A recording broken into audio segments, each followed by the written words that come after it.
예, 안녕하십니까. 책 읽는 자유인 채널을 운영하고 있는 이선입니다. 오늘 2026년 3월 5일 목요일. 오늘 지금 시각은 5시 28분입니다. 오늘 두 번째 시간이죠. 예, 첫 번째 시간에 죽음의 부정 5장 정신분석가 키르케고르를 읽고 있었고요. 이어서 읽으려고 합니다. 책을 다음에 소개시켜 드리도록 하고 읽는 거 그냥 바로 읽도록 하겠습니다. 부지런히 읽어야 될 것 같아서요. 자, 아이고, 내용이 좀 많아서 빨리 읽어야 될 것 같네요. 자, 149쪽 정신증 이론가로서의 키르케고르. 네. 자, 하지만 이제 새로운 주제가 논의에 끼어든다. 키르케고르는 자유의 거대한 탄력성이 속아서 정신병원에 감금된다고 말한다. 이런 압축된 이미지는 무엇을 의미할까? 내가 보기에 키르케고르의 말은 삶의 크나큰 위험 중 하나가 지나친 가능성이며 이 위험에 굴복한 사람들이 발견되는 장소가 정신병원이란 뜻이다.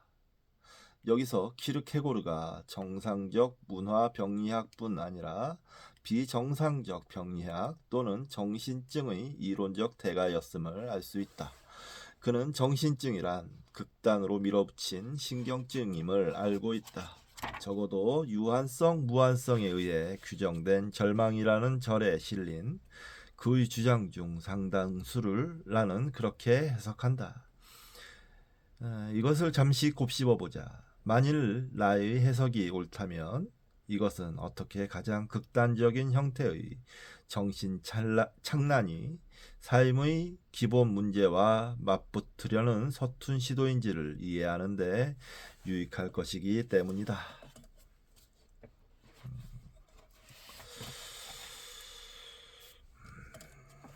어려운데요. 이거는 무슨 내용인지 더 읽어봐야 될 것 같은데. 21.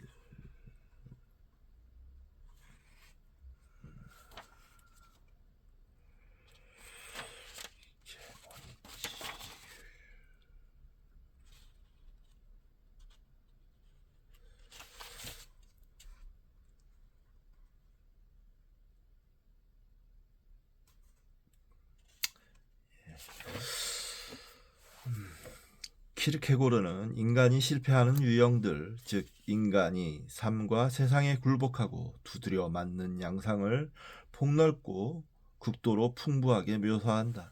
두드려 맞는 이유는 자신이 처한 상황의 실존적 진실, 즉 자신이 어떤 자유를 의미하는 내적인 상징적 자아이며 자신이 유한한 몸에 매여 있어 자유가 제한된다는 진실을 직면하지 못하기 때문이다.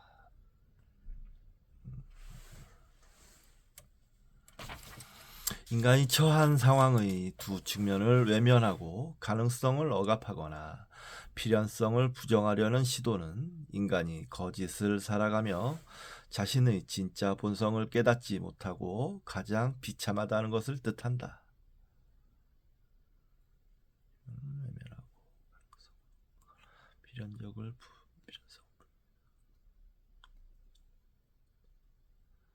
하지만 인간이 늘 그렇게 운이 좋은 것은 아니어서 단지 비참한 것에 그치지 않을 때도 있다. 그가 거짓을 살아내려고 시도할 때 그 거짓이 현실을 너무 드러내면 그는 생전의 모든 것을 잃을 수 있다. 이것이 바로 우리가 말하는 정신증, 즉 성격 구조의 완전하고도 철저한 붕괴다. 키르케고르가 인간 조건 분석의 대가로 인정받으려면 매일매일의 문화적 중간뿐 아니라 인간 조건의 극단을 이해하고 있음을 보여주어야 한다. 이것은 너무 많은 가능성과 너무 적은 가능성의 두 극단에 대한 논의에서 확인할 수 있다. 너무 많은 가능성은 상징적 자아의 힘을 과대평가하려는 시도다. 자아의 힘을. 이것은 인간 양면성의 한쪽 절반을 과장하고 다른 쪽 절반을 희생하려는 시도를 반영한다. 이런 의미에서 우리가 조현병이라고 부르는 것은 상징적 자아가 유한한 몸의 한계를 부정하려는 시도다. 상징적 자아가 유한한 몸의 한계를 부정하려는 시도다. 그럼으로써 인격 전체가 균형을 잃고 무너진다. 조현병을 옛날에는 정신분열증이라고 불렀죠. 그 단어가 너무 부정적이라고 해서 조현병이라고 바꿨는데,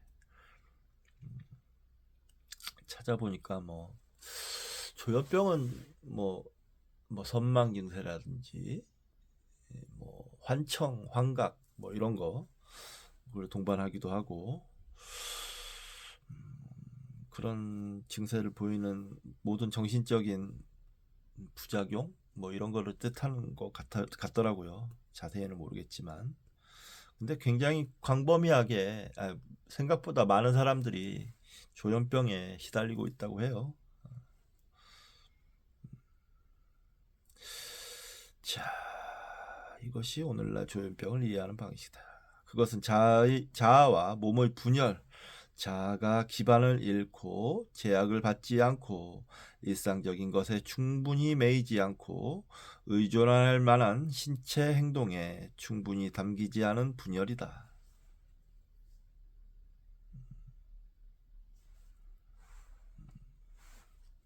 그리고 이것이 키르케고르가 문제를 이해하는 방식이다. 자, 인용입니다. 왜냐하면 자기는 종합이며 그것의 유한성은 한정시키는 계기이고 무한성은 확대시키는 계기이기 때문이다. 따라서 무한성의 절망은 공상적인 것, 무한한 것이다. 공상적인 것, 무한한 것이다.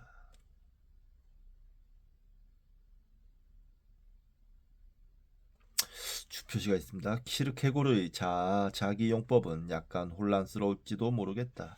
이 글에서 자아는 상징적 자기와 물리적 몸을 둘 다 일컫는다.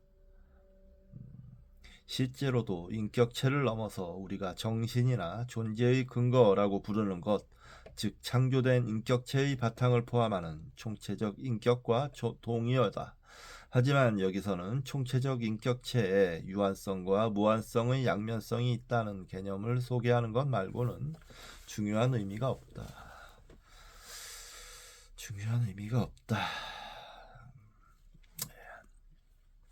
키르케고르가 말하는 무한성의 절망은 건강의 반대인 인격의 병을 뜻한다. 그래서 사람은 끝없음에 빠져들어 병들며 상징적 자아는 조현병에서처럼 일상 세계의 몸으로부터 진짜 경험이라는 의지할 만한 토대로부터 분리되어 공상이 된다. 전면적 조현병은 추상적이고 천상적이고 비현실적이다. 조현병 환자는 시공간의 세속적 범주 바깥으로 피어올라 몸 밖을 떠다니며 영원한 지금에 깃들기에 죽음과 파괴에 종속되지 않는다. 그가 죽음과 파괴를 정복한 것은 공상 속에서이거나 더 낮게는 자신의 몸을 버리고 그 한계를 포기했다는 실제의 사실에서다. 죽었다는 뜻인가 봐요. 키르케고르의 묘사는 유창할 뿐 아니라 정확히 임상적이다. 인용입니다. 공상적인 것은 인간을 자기에게서 멀어지게 할 뿐이며 그렇게 함으로써 인간이 자기 자신에게로 되돌아가는 것을 방해하는 방식으로 일반적으로 인간을 무한한 것으로 인도한다.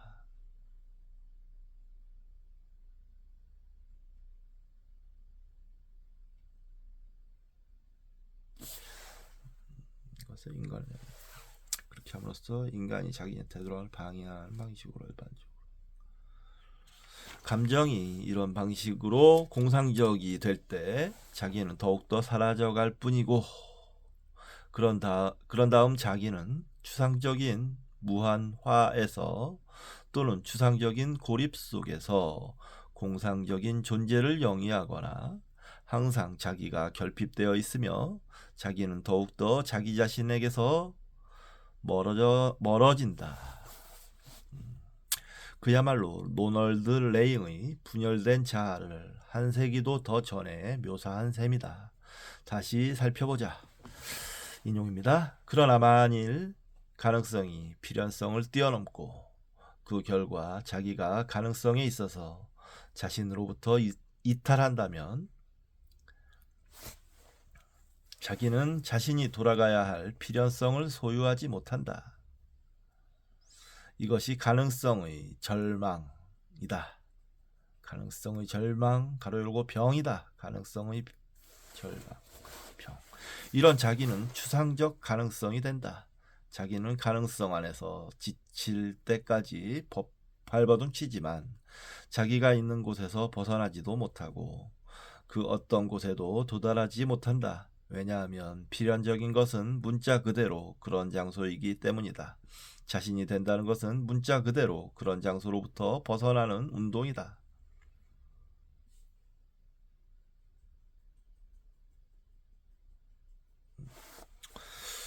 여기까지가 인용입니다. 여기서 키르케고르가 뜻하는 것은 인격체의 발달이 인격의 고정된 중심, 즉 실존적 양면성의 두 측면인 자아와 몸을 통합하는 중심에서 더 깊어진다는 것이다. 실존적 양면성의 두 측면인 자아와 몸을 통합하는 중심에서 더 깊어진다는 것이다. 하지만 이런 종류의 발달을 위해서는 자신의 한계라는 현실을 인정해야 한다. 인용입니다. 여기에서 자기가 결여하고 있는 것은 사실 현실성이다. 그리고 역시 일상 언어로 우리는 어떤 사람이 비현실적이 되었다고 말한다. 그러나 자세히 살펴보면 그가 실제로 결여하고 있는 것은 필연성이다. 본질적으로 없는 것은 자신의 삶의 필연성에 복종하는 힘이며 자신의 한계라고 불리는 것에 복종하는 힘이다. 그러므로 비극은 그와 같은 자기가 세상의 어떤 것이 되지 못했다는 것이 아니다. 그런 것이 아니라 비극은 그가 자신을 자각하게 되지 않았다는 것이며 그의 자기가 매우 특정한 어떤 것이며 따라서 필연적인 것임을 자각하게 되지 않았다는 것이다. 대신 그는 자신을 상실했다. 왜냐하면 이런 자기는 환상적으로 가능성의 차원에서 자기를 반성했기 때문이다.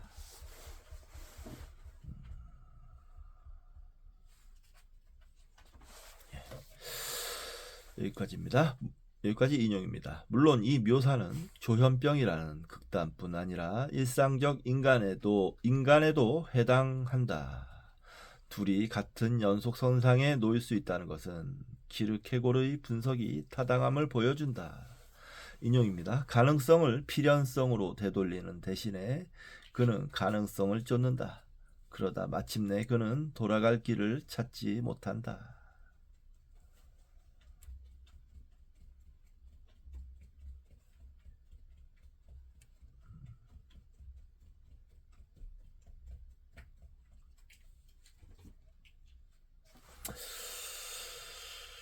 좀 개념이 어렵긴 한데 좀 설명하기는 쉽지가 않네요. 확실히 가능성, 필연성, 뭐 허황됨과 현실감, 뭐 이렇게 표현할 수 있을까요? 이와 같은 일반화가 다음 사례에도 적용된다. 이것은 월터 미티처럼 여기서 월터 미티는 제임스 서버의 소설 월터 미티의 은밀한 생활의 주인공, 터무니없는 공상을 일삼는 인물이다. 처럼 내적 에너지와 환상을 부추기는 단순한 세상에서 살아가는 평균적 인간 또는 오늘날 보행 조현병 환자라 부르는 존재를 묘사할 수 있다. 그의 자아와 몸은 매우 느슨한 관계이지만 그럼에도 내적 에너지와 감정, 환상적 이미지, 소리, 두려움, 그리고 그것에 담길 수 없는 희망에 잠기지 않은 채 버틴다. 인용입니다. 그러나 이처럼 공상적으로 되어 절망하게 된다는 것은 비록 대체로 표출되기는 하지만 인간이 제대로 살 수도 없고 인간으로 보일 수도 없으며 일상적인 일에 종사하고 결혼하고 아이를 낳고 존경과 명성을 얻을 수 없다는 것을 의미하지 않는다. 그러나 더 깊은 의미에서 그가 자기를 결여하고 있다는 것은 간파될 수 없다. 그가 자기를 결여하고 있다는 것은 간파될 수 없다.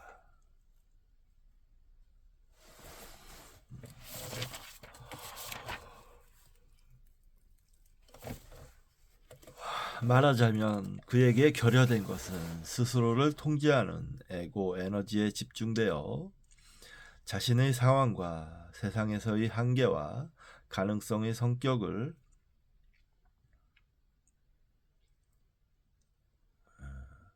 현실적으로 직면하는 탄탄히 통합된 자아와 몸이다. 그에게 결여된 것은 스스로를 통제하는 에고 에너지에 집중되어 자신의 상황과 세상에서의 한계와 가능성의 성격을 현실적으로 직면하는 탄탄히 통합된 자아와 몸이다. 하지만 나중에 보겠지만 키르케고르가 말하는 완벽한 건강은 쉽게 달성할 수 없다. 조현병이 내적 환상과 상징적 가능성의 정상적 팽창이 이루는 연속선상에 있다면 우울증도 비슷한 것이 있어야 한다. 그것은 키르케고르가 그리는 초상화에 있다. 우울증은 너무 많은 필연성, 가로 열고 너무 많은 유한성, 현실 세계에서 사람의 몸과 행동에 의한 너무 많은 제약, 내적 자아의 내적인 상징적 가능성의 불충분한 자유, 가로 닫고 너무 많은 내적 필연성의 연속선상에서 극단에 있다. 이것이 오늘날 우울증을 이해하는 방식이다. 즉 우울증은 타자, 가로 열고 가족, 직업, 그리고 일상적 의무의 좁은 지평, 가로 닫고 타자의 요구에 파묻히는 것이다. 좋은 해석입니다. 예. 그렇게 파묻힌 개인은 대안이 있음을 느끼거나 보지 못하고 삶의 어떤 선택이나 대안적 방식도 상상하지 못하며 자신을 의무의 그물망에서 해방시키지 못한다. 이 의무가 더는 자신에게 자존감, 일차적 가치감, 그리고 가정과 일자리에서의 일상적 의무를 행함으로써 세상의 삶에 영웅적으로 기여한다는 느낌을 주지 못하는데도 말이다. 내가 일전에 추측했듯 조현병 환자는 자신의 세상 속으로 충분히 빚어지지 않았다. 이것을 키르케고르는 무한의 병이라고 부른다. 이에 반해 우울증은 자신의 세상 속으로 너무 확고하게, 너무 심겹게 빚어져서 생긴다. 키르케고르는 이렇게 표현한다. 인용입니다. 그러나 어떤 종류의 절망은 무한한 곳 속으로 격렬하게 빠져들어가 자신을 상실하지만 다른 종류의 절망은 타자에 의해서 자신이 당하는 것을 허용하는 것 같다.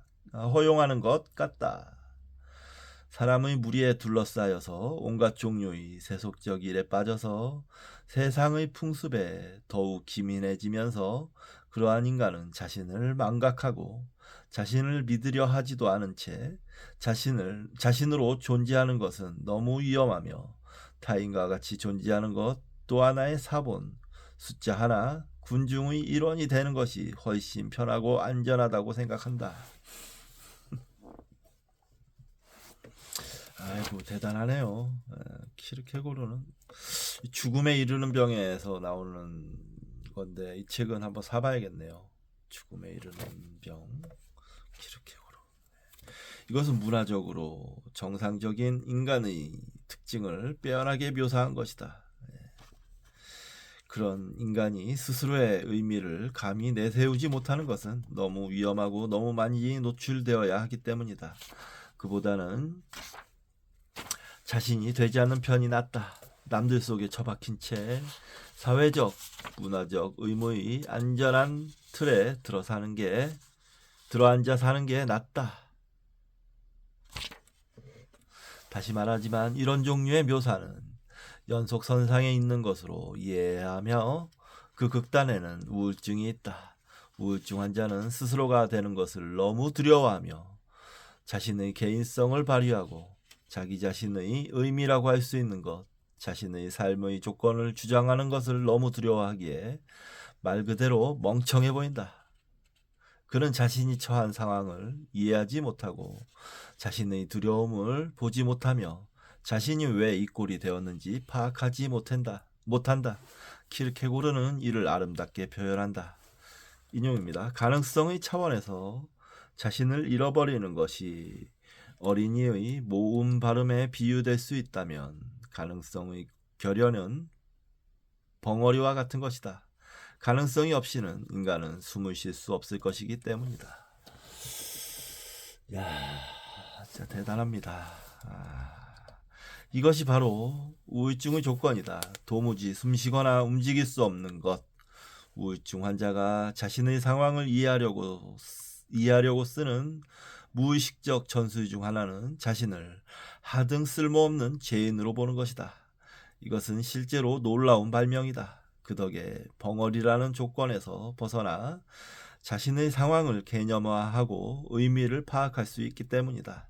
물론 남에게 그 많은 불필요한 고통을 일으키는 장본인이라는 비난을 고스란히 받아야 하더라도 말이다. 대수롭지 않은 듯 보이는 다음의 언급이 바로 그런 공상 전술을 가르치는지도 모르겠다.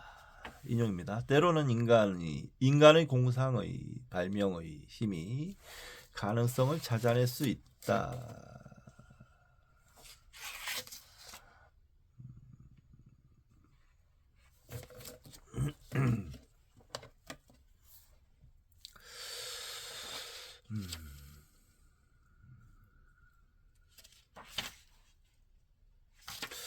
이게 참 1840년대에 이미 이런 통찰을 보였다는 게 정말 놀랍습니다. 놀라울 뿐이고 체크를 해야 될 부분이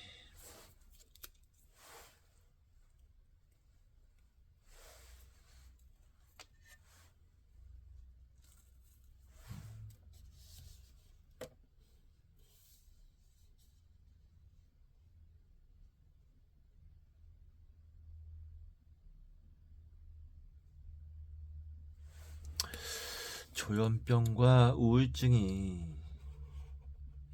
양극단에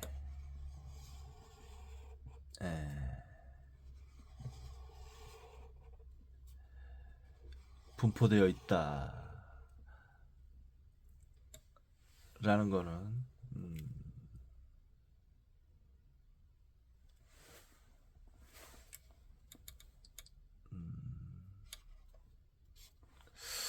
놀라운 통찰입니다.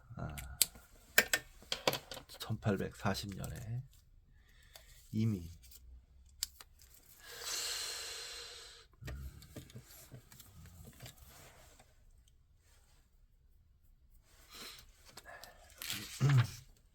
어쨌든 우울증의 조건이 가능성의, 의미의, 행동의 환각을 만들어내는 기발함을 허용할지는 모르지만 진정한 가능성은 하나도 내놓지 못한다. 키르케고르는 이렇게 요약한다.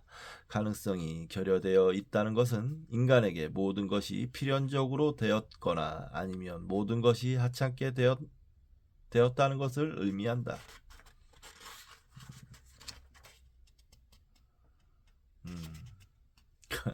대단하네. 사실 극단적 우울증에는 이 두 가지가 섞여 있는 듯하다.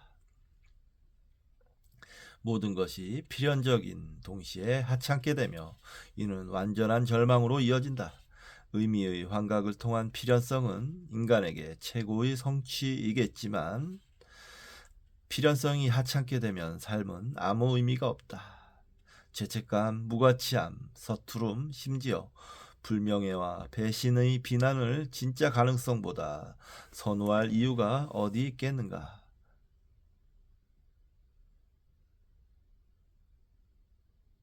전자는 선택될 것 같아 보이지 않지만 실제로 선택된다.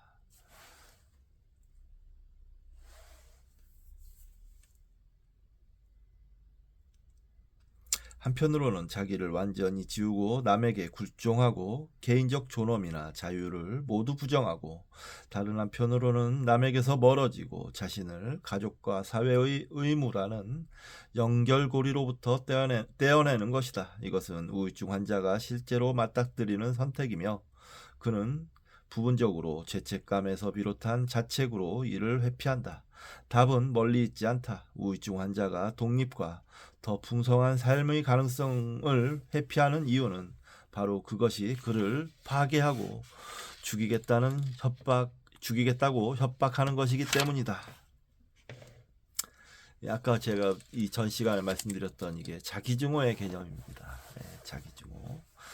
그가 자신을 고된 의무, 비하적 교류의 그물망에 가둬 노예로 만든 사람들에게 매달리는 이유는 바로 이 사람들의 그의 피난처요, 힘이요, 세상에 맞서는 보호벽이기 때문이다. 여느 사람과 마찬가지로 우울증 환자는 스스로의 중심에 홀로 서지 못하고 삶에 직면하는 데 필요한 힘을 내면에서 끌어내지 못하는 겁쟁이다.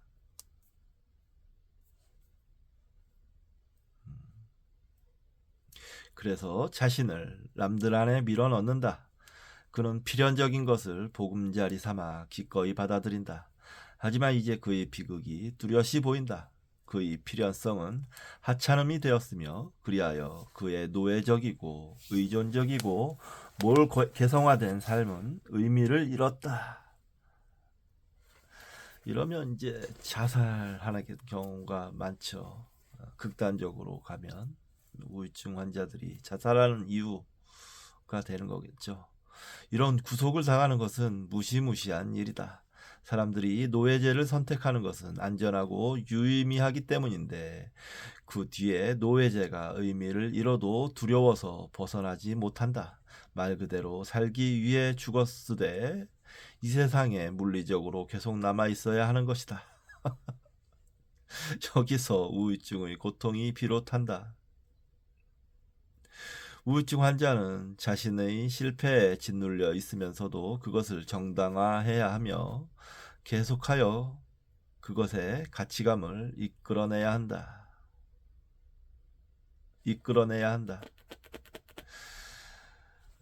주표시가 있습니다. 이 주제는 10장에서 논의하겠지만 여기서 언급하는 이유는 이것들이 키르케고르 자신의 이해에서 얼마나 유기적인 부분인지, 그 자신의 개념과 언어로 어떻게 표현될 수 있는지 보여주기 위해서다.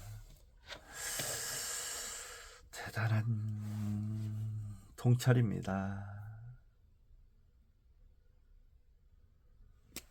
대단한 통찰이에요.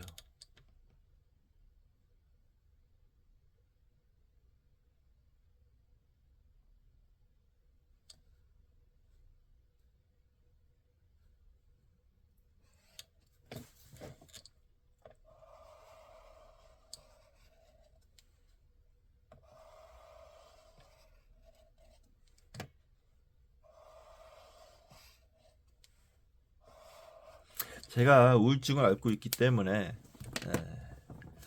굉장히 밀접한 느낌으로 이해를 하고 있습니다. 말 그대로 살기 위해 죽었으되 이 세상에서 물리적으로 계속 남아 있어야 하는 것이다. 여기서 우울증의 고통이 비롯한다.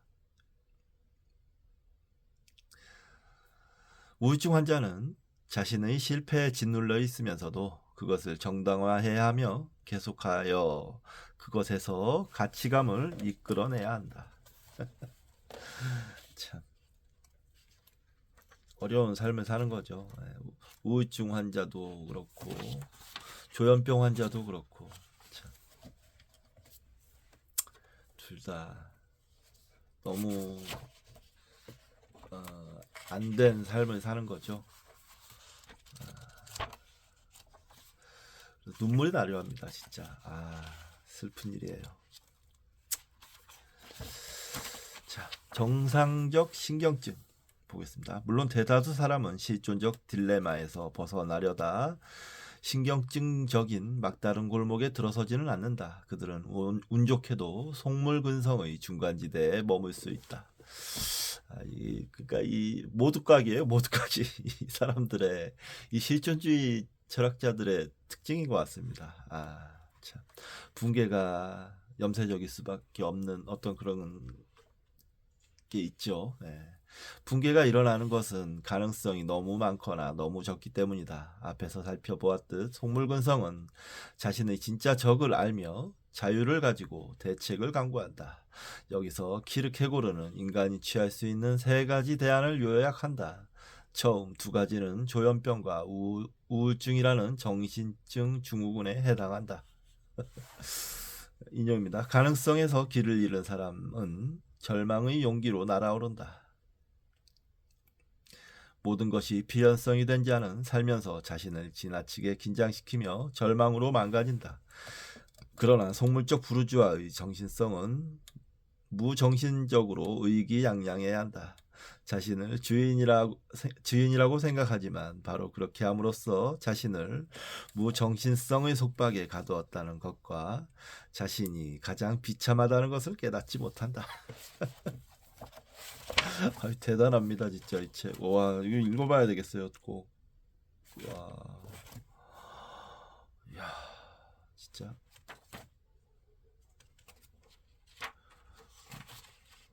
꼭 읽어봐야 되겠습니다. 와.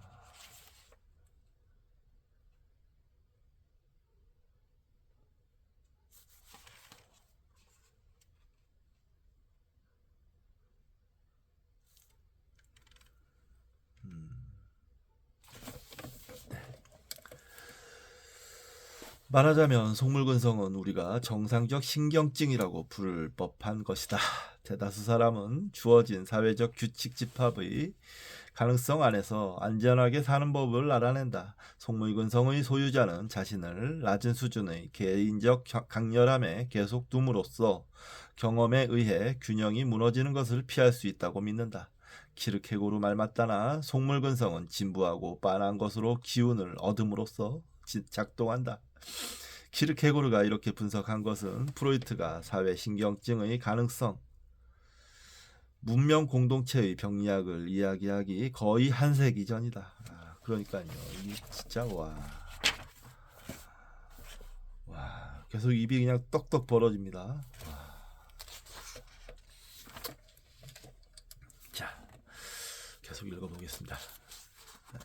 자유에 대한 또 다른 충동들. 키르케고르의 세 가지 유형이 인간 성격을 모두 포괄하지는 않는다.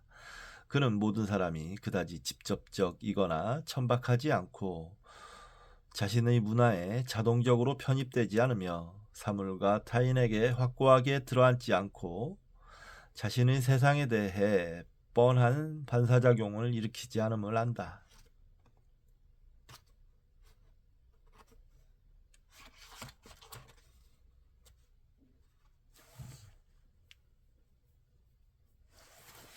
또한 인간적 실패의 연속선상에서 신경증적 극단에 치닫는 사람은 비교적 소수다.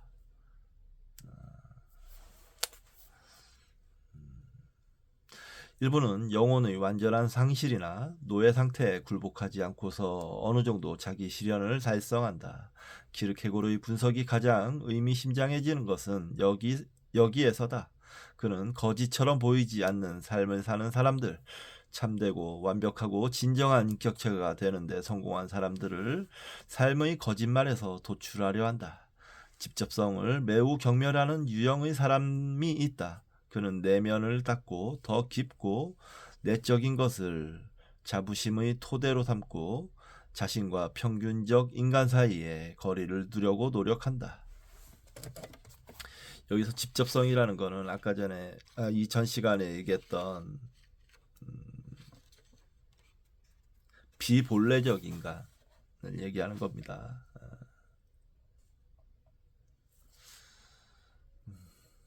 네.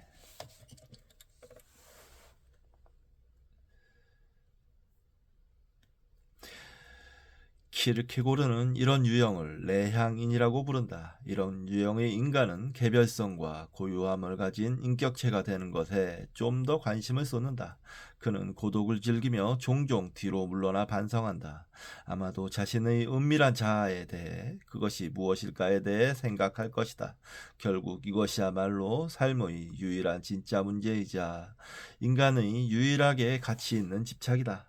나의 진짜 재능, 은밀한 능력, 진정한 소명은 무엇일까?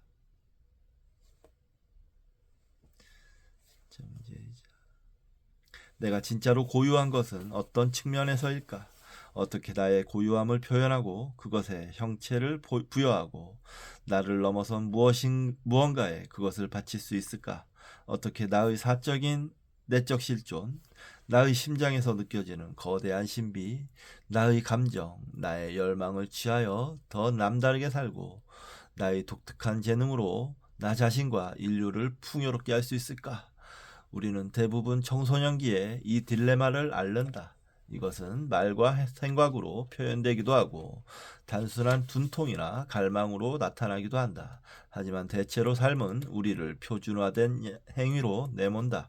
우리가 살아가는 사회적 체제는 영웅주의를 위한 길, 우리가 따르는 길, 우리가 남을 만족시키고 남들이 우리에게 기대하는 존재가 될 수 있도록 자신을 빚는 길을 닦는다. 우리는 내면의 비밀을 다듬지 못하고 그것을 숨기고 잊어버리며 순전히 외적인 인간이 되어 우리가 우연히 또는 가족 관계나 반사적 애국심이나 단순한 식욕과 생식 충동으로 인해 빠져들게 되는 표준화된 영웅놀이를 성공적으로 해낸다.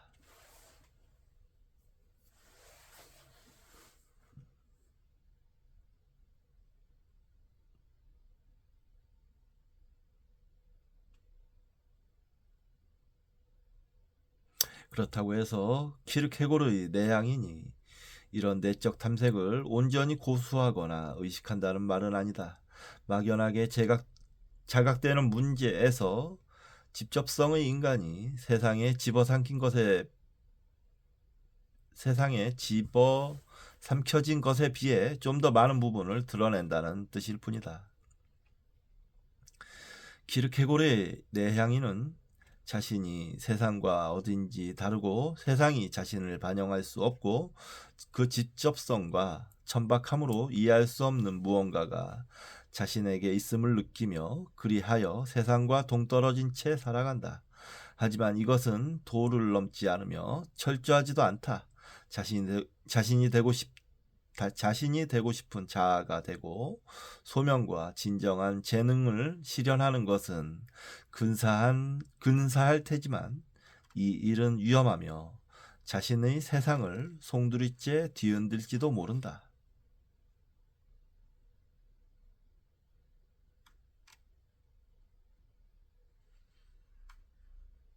어쨌든 그는 기본적으로 약하며 타협해야 하는 위치에 있다. 직접성의 인간은 아니지만 겉보기와 달리 진짜 인간도 아니다. 키르케고르는 내향인을 이렇게 묘사한다. 인용입니다. 외면적으로 그는 어느 모로 보나 현실적인 인간이다. 그는 대학 졸업자이며 남편이자 아버지로 각별히 유능한 관리로 존경받는 아버지이며 유쾌한 친구이고 아내에게 매우 상냥하며 자녀에게 자상하다. 그리고 그리스도인인가? 물론 그는 그리스도인이다. 하지만 그는 그것에 관해 이야기하는 것을 좋아하지 않는다. 교회에는 거의 나가지 않는다.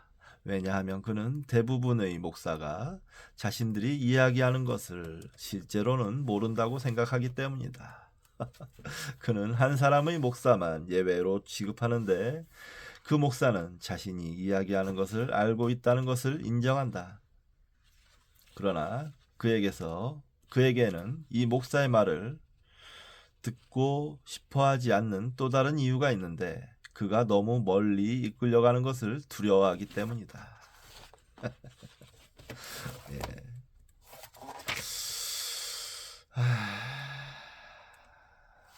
문명 속의 불만과 죽음에 이르는 병 이거는 꼭 읽어보겠습니다. 너무 멀리라는 말은 그가 실제로는 자신의 고유함이라는 문제를 정면으로 맞닥뜨려야 하는 상황에 이르고 싶어 하지 않는다는 뜻이다. 인용입니다. 그를 그렇게 상냥한 남편과 자상한 자상한 아버지로 만드는 것은 그의 선천적인 선량함과 의무감 이외에 그가 그의 은폐된 가장 깊숙한 내면에서 연약함을 인정한 것이다. 여기까지가 인용입니다. 그리하여 그는 일종의 익명으로 살아가며 자신이 실제로 누구인가라는 생각을 주기적인 고독 속에서 곱씹고 조금 다름을 고집하는 것에 만족하며 막연한 우월감에 뿌듯해한다. 하지만 이런 입장을 평정심을 가지고 고수하기란 쉽지 않다. 키르케고르는 이 입장을 계속 간직하는 일은 드물다고 말한다. 인격체가 된다는 것이 무슨 뜻인가의 문제를 아무리 묵묵하게, 약하게 또는 남들과의 상상된 차이에 대한 자부심의 허울을 씌워 내보이더라도 곤란해질 수 있다.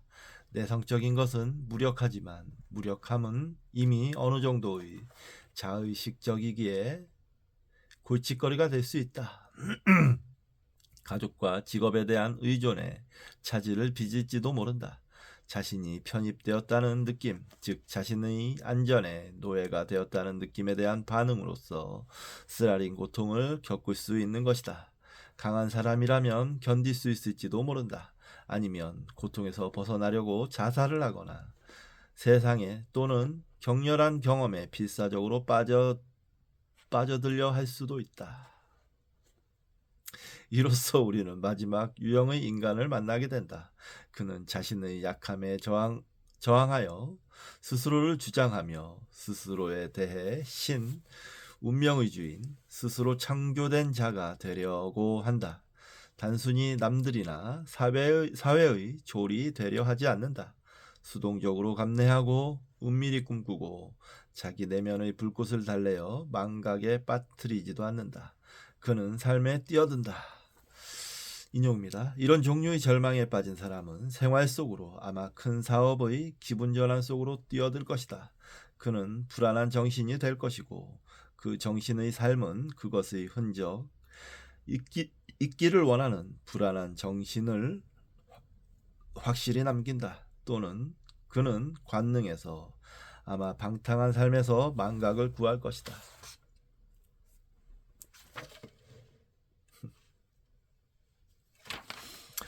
반항적 자기 창조는 극단적인 경우 악마적으로 바뀔 수 있다. 키르케고르가 악마적인 분노라고 부르는 이 열정은 삶이 자신에게 저지른 모든 것에 대한 반격이자 실존 자체에 대한 반란이다. 우리 시대에는 이런 형태의 반항적 자기 창조를 쉽게 알아볼 수 있다. 개인 차원과 사회적 차원에서 그 결과가 뚜렷이 드러나기 때문이다. 우리는 고대 로마의 성적 자연주의를 되풀이하는 듯한 새로운 감각 숭배를 목도하고 있다. 그것은 내일에 저항하여 오늘 하루만 사는 삶이다. 몸과 직접적 경험과 감각에 촉각, 부푼 살, 맛과 냄새의 격렬함에 빠져드는 삶이다. 그 목표는 자신이 사건들을 통제할 수 없고 무력하고 노화와 죽음으로 향하는 기계적 세상에서 인격체로서 모호하다는 사실을 부정하는 것이다. 그렇다고 해서 이렇게 동물로서 자신의 기본적 생명력을 재발견하고 재천명하는 것이 나쁘다는 말은 아니다. 어차피 현대 세계는 심지어 사람들의 몸을 동물적 중심에서 발산되는 기운을 부정하고 싶어 했으니 말이다. 현대 세계는 사람을 완전히 탈인격화된 추상물로 만들고 싶어 했다. 하지만 인간은 유인원 닮은 몸을 간직하면서도 그것을 육체적 자기주장의 토대로 쓸 수 있었으며 관료제를 비난할 수 있었다. 여기서 존엄하지 않을 수 있는 유일한 것은 그 필사적 반사작용, 즉 성찰적이지 않기에 완벽하게 침착하지 않은 반항이다. 사회적으로도 우리는 기본적으로 무해한 반항적 프로메테우스주의를 보았다. 이 확신에 찬 능력은 인간을 달에 쏘아올려 지구의 완전한 의존과 속박에서 자유롭게 가로 열고 적어도 상상에서는 가로 닫고 할 수 있다. 이 프로메테우스주의의 추한면은 생각이 없다는 것. 목표나 의미를 전혀 생각지 않고 기술의 환희에 멍하니 빠져 있다는 것이다. 그렇기에 달에는 대기가 없어 스핀이 먹지 않는데도 달에서 골프공을 치는 퍼포먼스를 벌인다.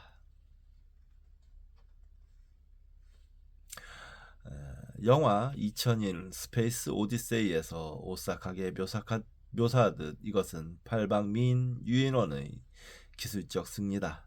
더 불길한 측면에서는 우리가 유인원에서 더 발전하면서 사고, 악, 죽음에 대한 현대인의 저항으로 인해 소비재와 군수품의 생산이 하늘을 찌르고 있다.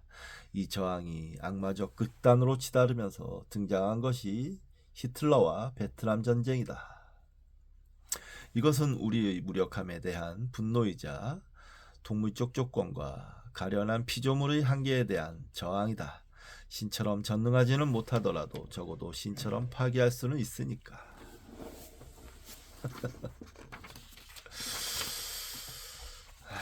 참 대단한 책이라는 것에 다시 한번 찬사를 보내며 인간다움의 의미라는 단락이 남았는데 잠시 쉬었다 하도록 하겠습니다.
마지막 단락, 인간다움의 의미.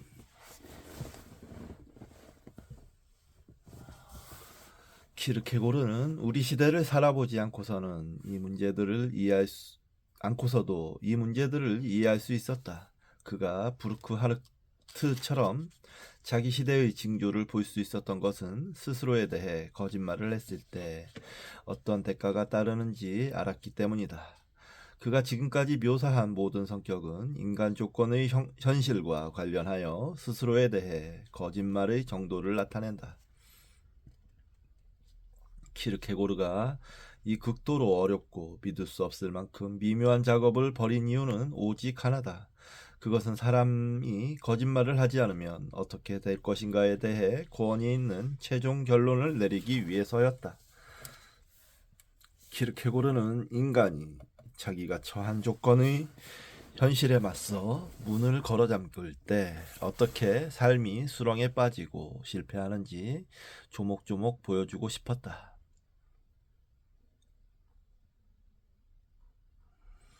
가능하다면 인간이 제 혼자심으로 살아감으로써 자신의 본성을 실현한다고 상상할 때 얼마나 한심하고 가련한 존재가 될 것인지 보여주고 싶었다.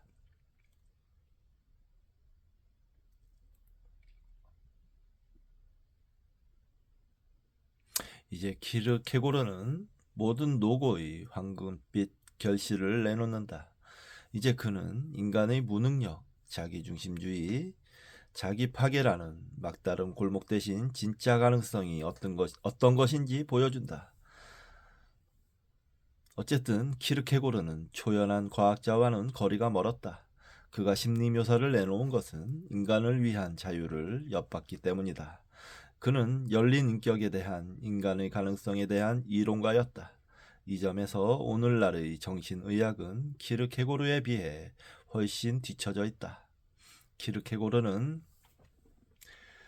결코 건강이 무엇인지 명쾌하게 설명하지 않았다. 하지만 그는 무엇이 건강이 아닌지는 알고 있었다. 건강은 정상적 조정이 아니다. 그가 그토록 고통스럽게 분석한 결과에서 보듯 결코 아니다. 키르케고르가 보기에 정상적인 문화적 인간이 된다는 것은 스스로가 알든 모르든 아프다는 것이다. 단순히 상상으로만 존재하는 건강도 있다. 훗날 니체도 같은 생각을 표현했다. 인용입니다. 혹시 정신과 의사에게 묻노니 건강함의 노이로제가 있는 것인가? 예, 여기까지 인용입니다. 하지만 키르케고르는 질문을 던졌을 뿐 아니라 답까지 내놓았다. 건강이 문화적 정상성이 아니라면 다른 것을 인간의 예사로운 상황이나 그의 습관적 생각을 넘어선 무언가를 가리켜야만 한다. 한마디로 정신건강은 전형적이지 않고 이념형적이다. 그것은 인간을 훌쩍 뛰어넘는 무언가가 달성되어야 하고 추구되어야 하는 무언가, 인간을 자신 너머로 이끄는 무언가다. 건강한 사람, 참된 개인, 자기 실현을 한 사람, 진짜 인간은 자신을 초월한 사람이다.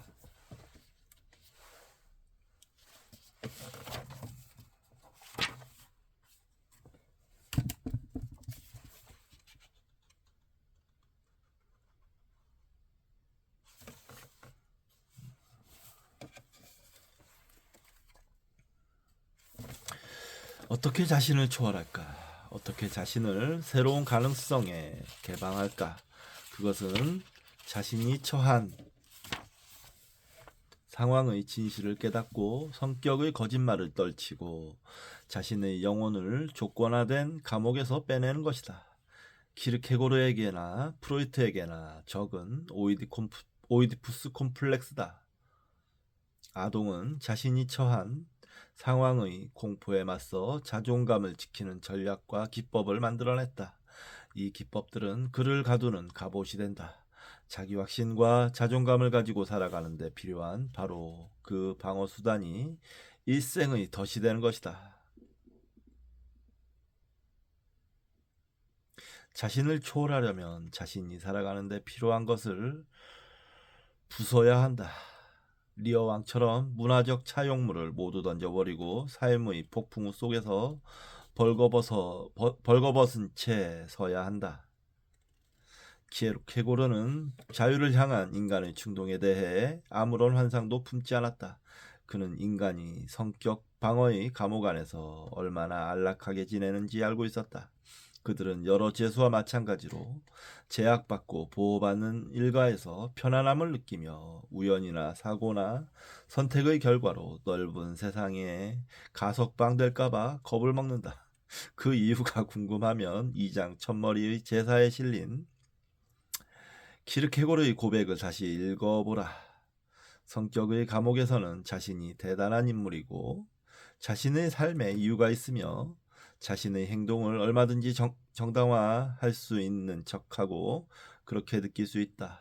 자동적이고 무비판적으로 살며 내장된 문화적 영웅주의 중에서 적어도 최소한의 몫을 보장받는데 이를 감옥 영웅주의라 부를 수 있으리라. 진실을 아는 내부자의 거들먹거림이라고나 할까?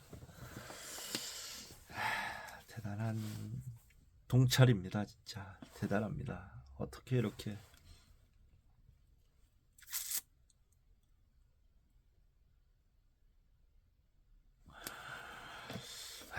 이 정신분석학에서 아동의 성장 과정을 왜 그렇게 중요시하는지 진짜 이제 알게 됐습니다. 네.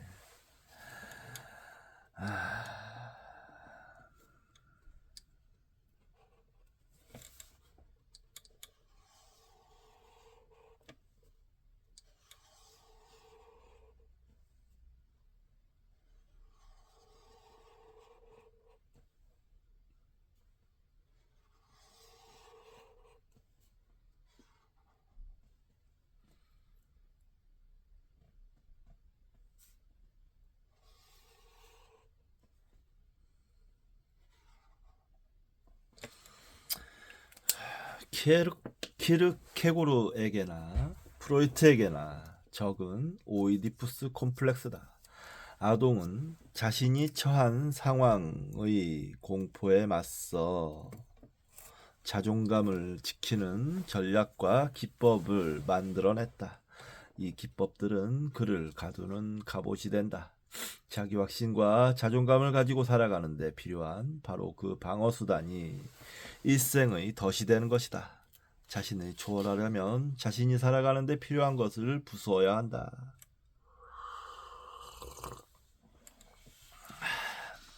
키르케고르가 겪은 고통은 있는 그대로의 세상을 피조물로서 자신의 상황에 비추어 바라본 직접적 결과다. 성격의 감옥을 짓는 고역을 치르는 이유는 오직 하나를 부정하기 위해서다. 그것은 바로 자신의 피조물성이다. 피조물성은 공포스럽다. 자신이 똥을 노는 피조물임을 인정하는 것은 피조물의 불안이라는 태고적 바다가 자신을 집어삼키도록 하는 셈이다.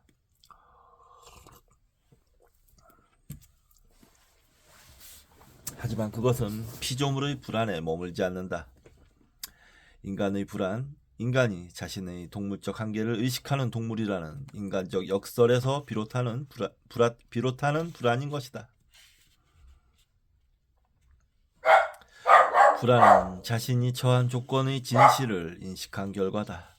자의식을 가진 동물이 된다는 것은 어떤 의미일까? 이런 생각은 터무니없거나 무시무시하다. 그것은 자신이 벌레 먹이 신세임을 안다는 뜻이다. 이것이 공포의 근원이다. 무에서 생겨나 이름, 자의식, 깊은 내적 감정, 삶과 자기 표현에 대한 고통스러운 내적 열망을 가지는 것. 이 모든 것을 가지고도 죽어야 한다는 것. 마치 장난 같다.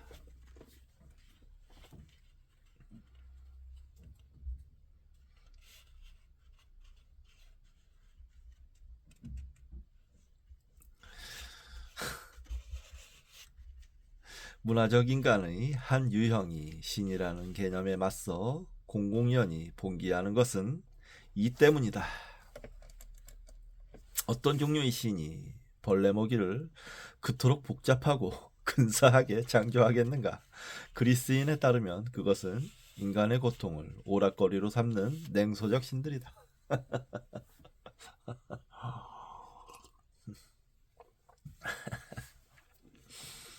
하지만 이제 키르케고르는 우리를 교착 상태로 불가능한 상황으로 이끈 듯하다. 그는 우리가 처한 조건의 진실을 깨달으면 스스로 초월할 수 있다고 말한다.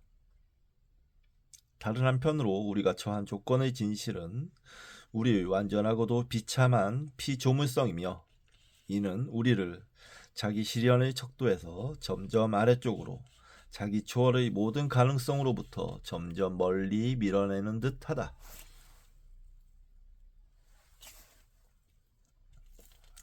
하지만 이것은 겉으로 드러난 모순에 불과하다. 불안의 범람은 인간에게 끝이 아니다. 오히려 인간에게 궁극적 가르침, 최종적 성숙을 제공하는 학교다. 키르케고르는 이것이 현실보다 나은 선생이라고 말한다. 현실에 대해서는 거짓을 말할 수 없고 왜곡할 수 없고 문화적 인식과 억압이라는 수법으로 길들일 수도 있지만 불안에 대해서는 거짓말을 할 수 없기 때문이다. 한번 불안을 직면하면 자신이 처한 상황의 진실이 드러나며 오로지 진실을 바라봄으로써만 스스로를 위한 새로운 가능성을 열 수 있다. 인용입니다. 불안에 의해 교육을 받은 사람은 누구나 다 가능성에 의해 교육을 받은 것이다. 그래서 그런 사람이 가능성의 학교를 졸업할 때 또 그가 삶의 그 어떤 것도 절대적으로 요구할 수는 없으며 공포와 멸망과 절멸이 모든 사람과 이웃하고 있다는 것을 어린이들이 알파벳을 알고 있는 것보다 더 잘 알게 될 때 또 그가 불안해하던 두려움이 모두 다음 순간에 실제로 닥칠 수 있다는 것을 철저하게 깨달을 때 그는 현실성을 달리 설명한 것이다.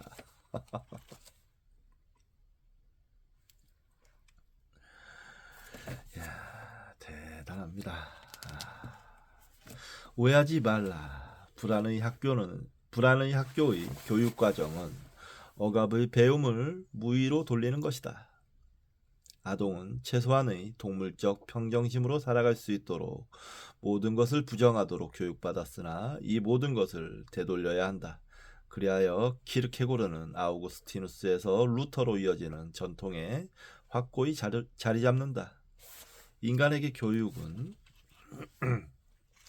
자신이 타고난 무능력과 자신이 타고난 무능력과 죽음을 직면하는 것이다. 루터도 우리에게 이렇게 촉구하지 않았던가? 내가 말하노니 죽으라. 즉 죽음을 마치 현재인 것처럼 맛보라. 이것은 살아있는 몸의 입술로 죽음을 맛보아야만 자신이 죽을 피조물임을 정서적으로 알 수 있다는 뜻이다. 불안의 학교라.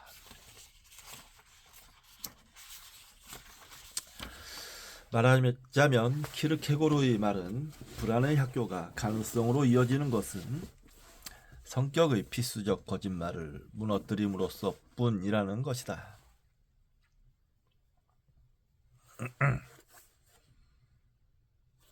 그것이 결코 하지 말아야 할 궁극적 자멸처럼 보이는 것은 그렇게 되면 정말로 아무것도 남지 않을 것이기 때문이다. 하지만 키르케고르는 안심하라고 말한다. 그것은 정상적이야. 자기는 자기가 되기 위해 깨져야만 하는 거야. 윌리엄 제임스는 이 루터식 전통을 아래와 같이 아름답게 요약했다. 인용입니다. 이것은 자기 절망을 통한 구원이고 진정으로 태어나기 위해 죽는 것이고 루터교 신학에서 야곱 베메가 쓴 무로 들어가는 것이다. 그 상태에 도달하기 위해 위기의 순간은 대개 극복되어야 하고 위험의 순간을 벗어나야 한다. 무엇인가는 반드시 포기되어야 하고 천부적인 견고함은 깨지고 용해되어야만 한다. 다시 말하지만 앞장에서 보았듯 이것은 리어왕 선승 현대 정신요법 아니 시대를 통틀어 자기 시련을 성취한 모든 사람이 정서적 성격 갑옷을 부순 그 행위다. 위대한 영혼 오르테가는 이를 남달리 심차게 표현했다. 그의 선언은 키르케고르와 거의 똑같이 읽힌다.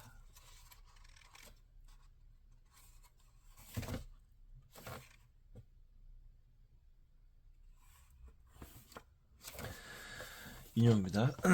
두뇌가 명석한 사람은 이런 환각적인 견해에서 해방되어 삶을 직시하고 만사가 문제투성이인 것을 깨달으며 자신이 길을 잃어버렸다고 자각하는 사람이다.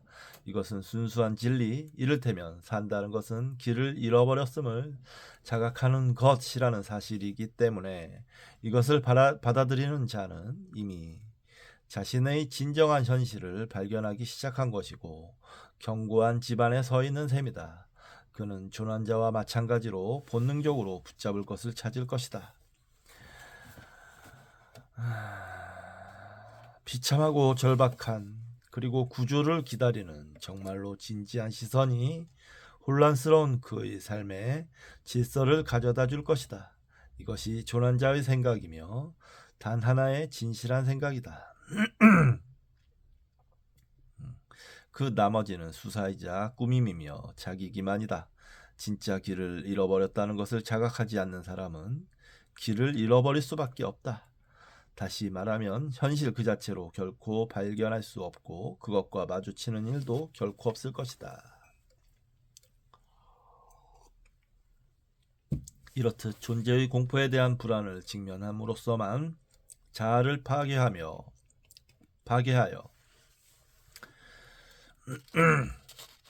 새로운 가능성, 새로운 현실에 도달할 수 있다. 애초에 자기 초월을 위해서는 자아를 파괴하여 무로 끌어내려야 한다. 그러면 자아는 자신을 자기 너머의 힘과 연결지을 수 있다. 에고는 자신의 유한성 속에서 몸부림치고 죽어야만 한다. 그래야 그 유한성에 의문을 제기하고 유한성 너머를 볼 수 있다. 유한성 너머엔 무엇이 있을까? 키르케고르가 답한다. 무한, 절대적 초월, 유한한 피조물을 만든 창조의 궁극적 힘이 있다고. 정신역학에 대한 현재의 이해는 이 과정이 매우 논리적임을 뒷받침한다. 자신이 피조물임을 인정하는 것은 기본적인 것을 성취하는 것이다. 자신의 모든 무의식적 힘의 연결 또는 버팀목을 부수는 것이다. 앞장에서 보았듯 모든 아동은 자신을 초월하는 어떤 힘을 자신의 토대로 삼는다.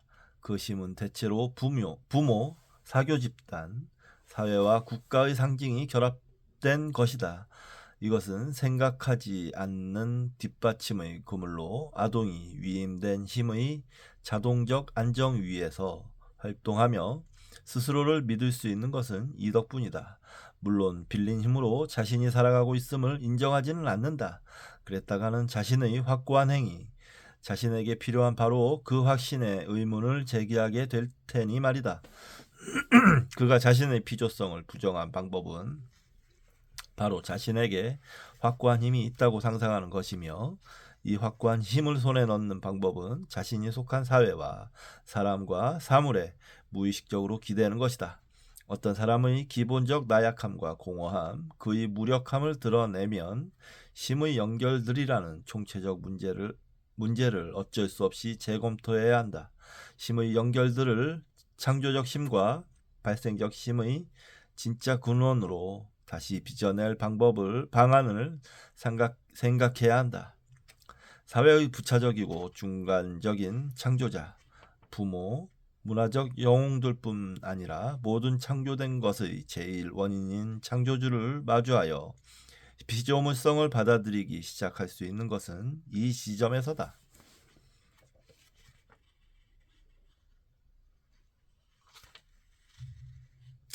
이들은 사회적 문화적 창시자로 그들 자신이 다른 원인에 의해 창조되었으며 그들 자신이 다른 누군가의 힘의 그물망에 들어있다. 어떤 사람이 궁극적 힘, 무한과 자신의 관계를 살펴보고 자기 주변의 것들에서 궁극적 힘으로의 연결고리를 고치기 시작하면 그는 한없는 가능성의 지평, 진짜 자유의 지평을 열게 된다. 이것이 키르케고르의 메시지다. 성격의 막다른 골목, 이상적 건강, 불안의 학교, 진짜 가능성과 자유의 본성에 대한 그의 모든 논의가 여기에서 정점에 이른다. 이 모든 과정을 거쳐 도달한 곳은 믿음이다. 그것은 자신이 바로 그 피조물성이 창조주에게 의미가 있다는 믿음. 자신의 바로 그 피조물성이 창조주에게 의미가 있다는 믿음. 자신의 무한한 무의미함, 약함, 죽음에도 불구하고 자신의 존재가 궁극적 차원에서 의미가 있는 것은 어떤 창조적 힘에 의해 어떤 설계대로 일어나고 유지되고 영원하고 무한한 계획 안에서 존재하기 때문이라는 믿음이다.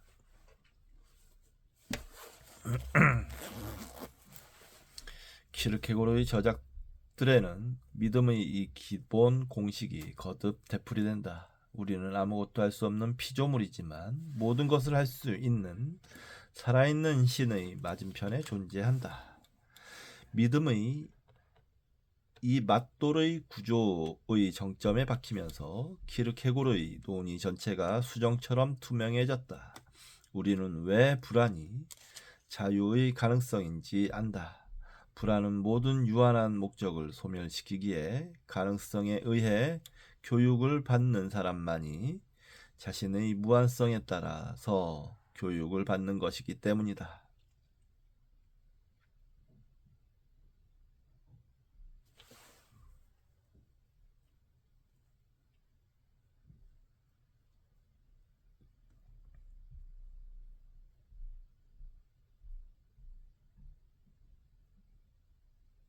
가능성이 우리를 이끄는 곳은 다름 아닌 믿음이다. 이것은 문화적 조건화, 성격의 거짓말, 그리고 믿음으로 닿을 수 있는 무한의 입구 사이에 놓인 중간 단계다. 하지만 믿음으로 도약하지 않는다면 성격 갑옷을 벗고 새로 무력하게 된 사람은 지독한 공포에 사로잡힌다. 이것은 갑옷의 보호를 받지 못하고 자신의 고독과 무력함에 끊임없는 불안에 노출되어 살아간다는 뜻이다. 키르케고르의 말을 들어보자. 인용입니다. 이제 가능성의 불안은 그가 구원받으면 그를 신앙에게 넘겨주어야 할 때까지 그를 전리품으로 잡아둔다. 그는 신앙을 떠나서는 그 어떤 다른 곳에서도 평안을 찾을 수 없다.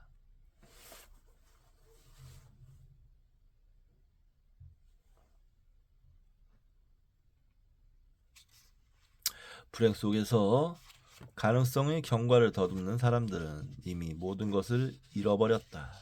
모든 것을 말이다. 현실에서는 그 누구도 그렇게 잃어버릴 수 없다. 이제 만일 그런 사람이 자신을 가르치기를 원했던 가능성을 속이지 않는다면, 그리고 자신을 구원하기를 원했던 불안을 감언이설로 유혹하지 않는다면 그는 모든 것을 또한 되돌려 받을 것이다. 그러나 현실에서는 그 누구도 그렇게 한 적이 없었다. 설령 10배를 되돌려 받는 사람이라고 하더라도 말이다. 왜냐하면 가능성의 제자는 무한성을 받았기 때문이다. 이 모든 전개 과정을 영웅주의의 가능성에 대한 우리의 논의에 맞추면 다음과 같다. 인간은 단순한 문화적 영웅주의의 한계를 뚫고 나온다. 그는 매일매일의 사회적 계획에서 영웅 행세를 하게 한 성격 거짓말을 깨트린다. 그럼으로써 그는 무한해 우주적 영웅주의 가능성에 다름 아닌 신을 섬기는 일에 자신을 연다. 그리하여 그의 삶은 단순한 사회적, 문화적, 역사적 가치 대신 궁극적 가치를 얻는다. 그는 자신의 은밀한 내적 자아, 진정한 재능, 고유함에 대한 가장 깊은 느낌, 절대적 의미를 향한 내적 갈망을 창조의 토대 자체와 연결시킨다. 문화적 자아가 부서지고 남은 잔해에서는 궁극적 의미와 우주적 영웅주의를 갈망한 사적이고 보이지 않고 내적인 자아의 신비가 남아있다.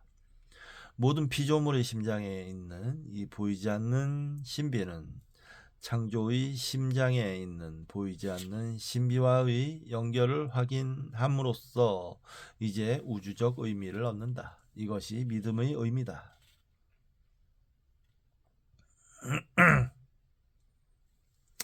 이와 동시에 이것은 키르케고르의 사유에서 심리학과 종교의 통합이 가지는 의미다. 참으로 열린 사람, 문화적 조건화의 필수적 거짓말인 성격 갑옷을 벗어버린 사람은 어떤 단순한 과학으로부터도 어떤 단순한 사회적 건강 기준으로부터도 도움을 받을 필요가 없다. 그는 절대적으로 혼자이며 이침의 가장자리에서 그와 동시에 무한의 가장자리에서 전율한다. 그에게 필요한 새로운 뒷받침을 해주는 것은 불안 없이 불안을 버릴 수 있는 용기이며 이는 오직 믿음에 의해서만 가능하다고 키르케고르는 말한다. 이것이 인간에게 쉬운 일이거나 인간 조건의 만병통치약이라는 말은 아니다. 키르케고르는 결코 만만하지 않다. 그는 놀랍도록 아름다운 생각을 내놓는다. 인용입니다. 믿음이 그렇게 해서 불안을 없애는 것이 아니다. 다만 그 자체 영원히 젊음을 유지하면서 믿음은 불안에 의한 죽음의 순간에서 벗어난다. 믿음이라는 개념을 좀 다르게 아무튼 좀 해석할 수도 있을 것 같은데요. 그냥 일반적인 종교적 믿음 이런 게 아니고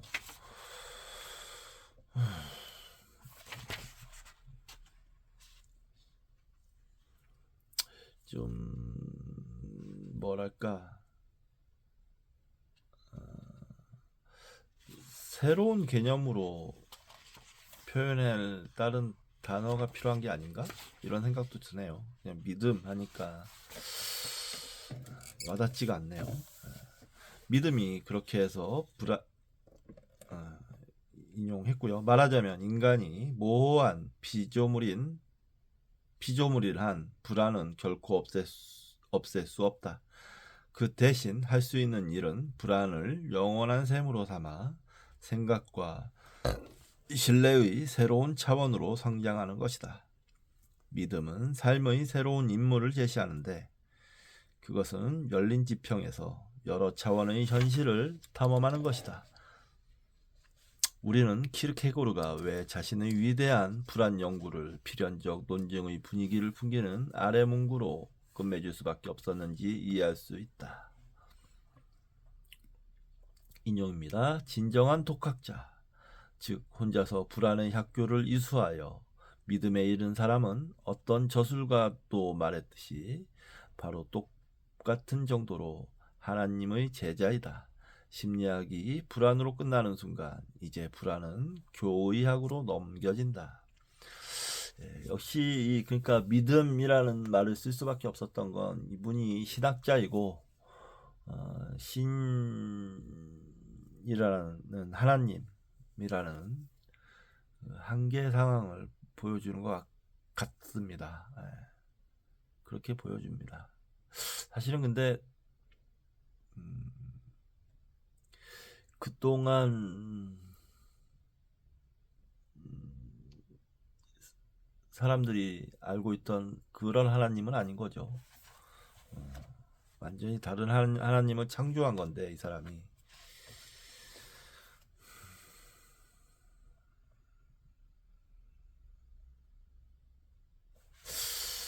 좀 볼까요?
여기서 믿음이라는 부분을 좀 다시 한번 읽어보겠습니다. 이 모든 과정을 거쳐 도달한 곳은 믿음이다.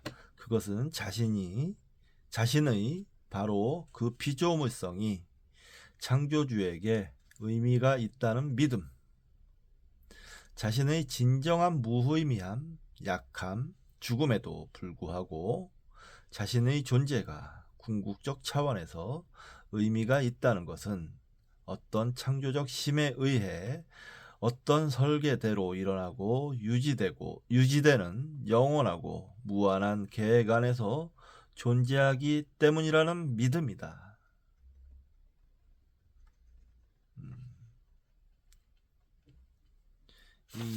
이게 키르케고르가 말하는 믿음입니다. 좀 체크를 하는 게 낫겠죠. 왜냐하면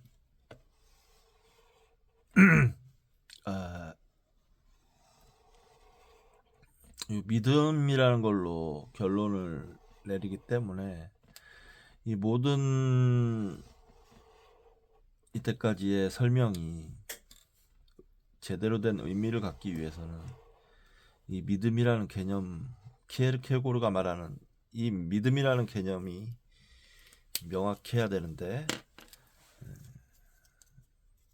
무조건적인 어떤 신의 그런 믿음이 아닌 차원이 높은 믿음이죠. 이런 믿음은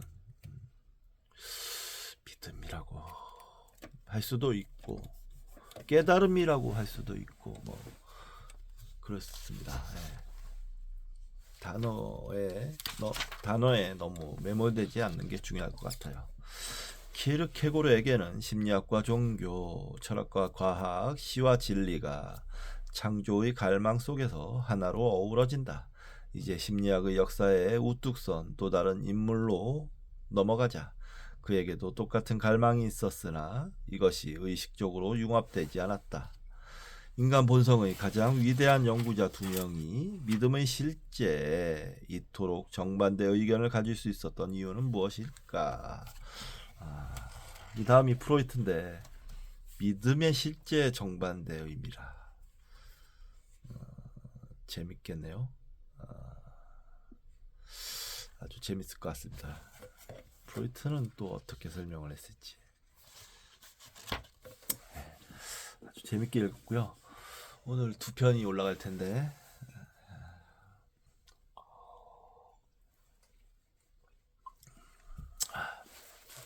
역대급으로 집중해서 책을 좀 읽었던 것 같습니다.